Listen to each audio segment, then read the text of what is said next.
തിരുവനന്തപുരത്ത് tar mixing പ്ലാന്റിനെതിരെ പ്രതിഷേധവുമായി നാട്ടുകാർ. പ്ലാന്റിൽ നിന്ന് ഉയരുന്ന വിഷപ്പുക ക്യാൻസർ പോലുള്ള രോഗങ്ങൾക്ക് കാരണമാകുമെന്ന് ചൂണ്ടിക്കാട്ടിയാണ് സമരം. കമ്പനി പൂർണ്ണമായും അടച്ചുപൂട്ടണമെന്നാണ് ആവശ്യം.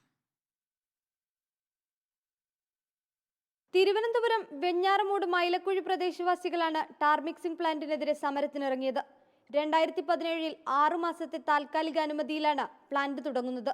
എന്നാൽ 8 വർഷം കഴിഞ്ഞിട്ടും കമ്പനി പ്രവർത്തിച്ചുകൊണ്ടിരിക്കുകയാണ്. ഇപ്പോൾ 8 വർഷമായി. ഇവർക്ക് യാതൊരുവിധ ലൈസൻസും പഞ്ചായത്ത് നിശ്ചയിച്ചിട്ടില്ല. ഇതൊരു ഹൈടെക് പ്ലാന്റായി മാറിക്കഴിഞ്ഞു. ഈ നാട്ടിലെ ജനങ്ങളെല്ലാം ഇതിൻ്റെ പൊല്യൂഷൻ കാരണം അനവധി രോഗങ്ങൾക്ക് അടിമകളാണിപ്പോൾ. ടാർ മിക്സിംഗ് സമയത്ത് വരുന്ന വിഷപ്പുക ഗുരുതര ആരോഗ്യ പ്രശ്നങ്ങൾ ഉണ്ടാക്കുന്ന സാഹചര്യത്തിലാണ് പ്രദേശവാസികൾ N&T കമ്പനിക്കെതിരെ സമരവുമായി മുന്നോട്ട് വന്നത്.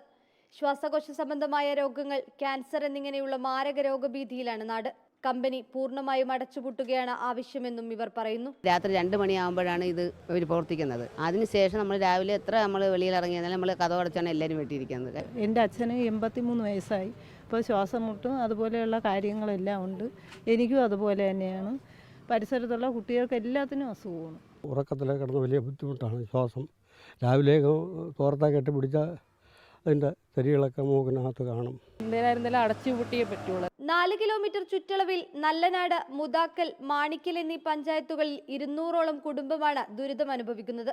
സ്മാർട്ട് സിറ്റി പദ്ധതിയുടെ ഭാഗമായി നവീകരണം നടക്കുന്ന സ്ഥലങ്ങളിലേക്കാണ് ടാർ മിക്സ് ചെയ്ത് കൂടുതലും കൊണ്ടുപോകുന്നത്. ടാർ മിക്സിംഗ് പ്ലാന്റ് അടച്ചുപൂട്ടാതെ സമരത്തിൽ നിന്ന് പിന്നോട്ടില്ലെന്ന തീരുമാനത്തിലാണ് നാട്ടുകാർ. റിപ്പോർട്ടർ, തിരുവനന്തപുരം.